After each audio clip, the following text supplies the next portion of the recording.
Assalamualaikum warahmatullahi wabarakatuh. Jumpa lagi dengan saya Joko Warino. Nah, kali ini saya mau jawab-jawab pertanyaan dari penonton dulu di kolom komentar ya. Kemarin saya udah jawab beberapa. Setelah itu ini ya, banyak lagi pertanyaan-pertanyaan yang muncul di komentar. Saya sambil istirahat ini ya. Tadi habis nunas sambil makan ini. Nah, makan jeruk. Ya, pertanyaan pertama ya, saya coba tengok.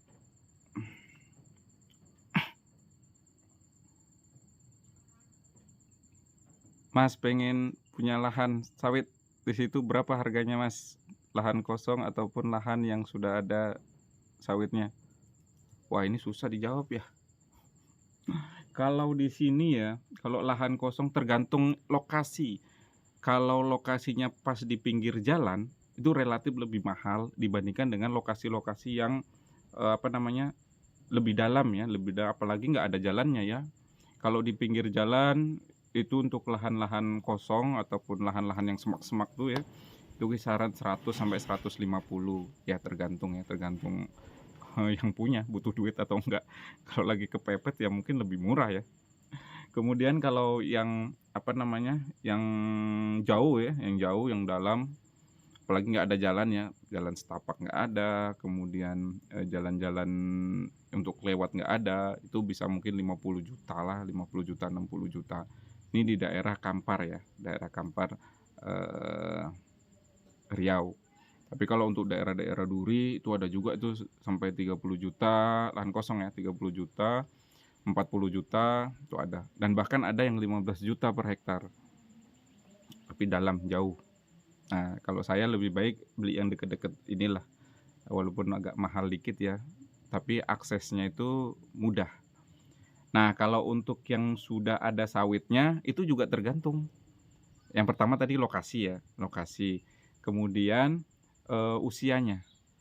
Usianya baru tanam, sudah berbuah pasir, atau sudah panen menghasilkan. Biasanya yang sudah menghasilkan itu jauh lebih tinggi harganya. Bisa 1 hektar itu kalau misalkan sawitnya usia 5 tahun bisa 200 juta per hektar.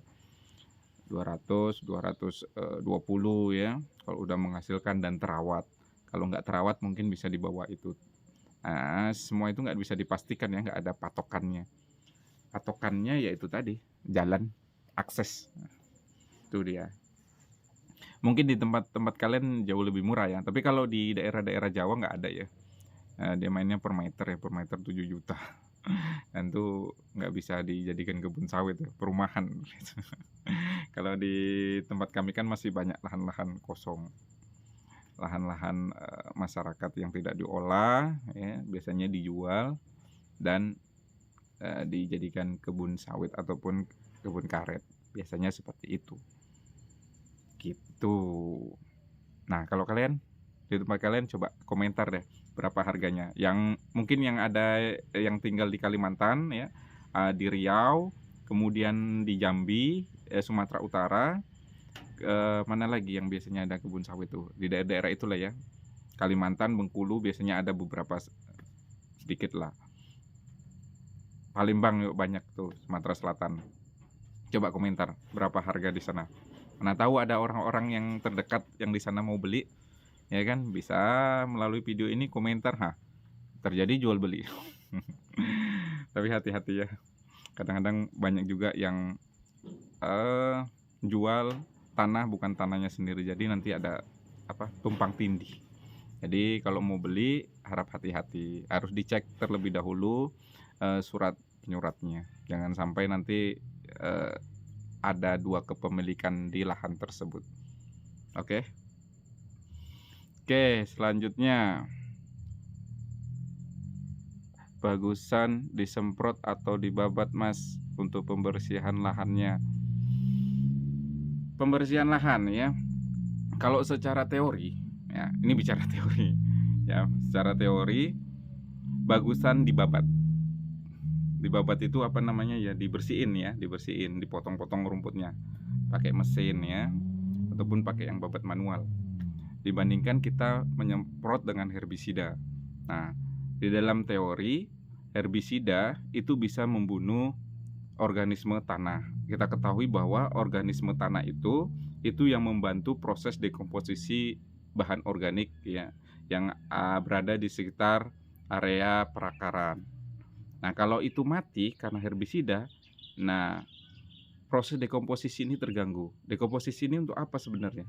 Dekomposisi ini untuk memecah serasa-serasa itu menjadi unsur hara. Kalau serasanya nggak dipecah, maka tidak tersedia unsur hara. Proses pemupukan juga seperti itu sebenarnya. Ada bantuan organisme tanah juga. Organisme kan ada 3 ya, makrofauna, mesofauna, dan mikrofauna. Mikrofauna ini organisme ya, bisa mikrofauna ini mikroorganisme, bisa jamur, bisa bakteri ya, yang paling kecil. Kalau mesofauna ini bisa bahasa Indonesianya apa ya? Pokoknya kalau dalam bahasa bukunya itu akari ya, akari, kemudian kolembola. Nah, kalian cari sendirilah ya itu bentuk-bentuknya ya. Kemudian kalau makro itu bisa semut, rayap, yang hewan-hewan besar lah ya. Nah itu. Kalau babat ya, kalau di babat itu kan memotong rumput bagian atas ya. Nah, rumput-rumput yang mati ini nantinya akan menjadi pupuk untuk tanaman kelapa sawit. Jadi dibabat, kemudian dia mati, kemudian serasa-serasa ini nanti akan didekomposisi oleh organisme tadi, jadi bisa jadi pupuk. Nah, kalau disemprot kan dia mati, tapi nggak bisa didekomposisi karena organismenya mati. Itu secara buku ya, secara teori. Tapi kalau di lapangan itu beda lagi sebenarnya konsepnya. Tergantung dari petaninya itu sendiri. Kadang-kadang kan kalau kita melakukan proses pembabatan itu cepat kali tumbuhnya ya. Jadi masalah ekonomi juga ya, Jadi pengeluaran dananya bisa jadi 2 kali lipat nanti. Kerjaan juga semakin bertambah. Tapi kalau disemprot kan mungkin tahan sampai 3 bulan, 4 bulan. Kalau dibabat 1 bulan aja ya, itu udah tumbuhnya udah ini lagi gitu. Kalau saya sendiri sih sebenarnya kadang-kadang dibabat, kadang-kadang disemprot. Kalau dibabat saya pikir kalau dibabat itu ini ya, kalau udah tinggi-tinggi hampir setengah meter dan segala macam tuh dibabat dulu, baru habis itu disemprot. Ya tergantung kita lah enaknya gimana. Tapi secara teori itu tadi ya yang saya jelaskan, bagusan dibabat.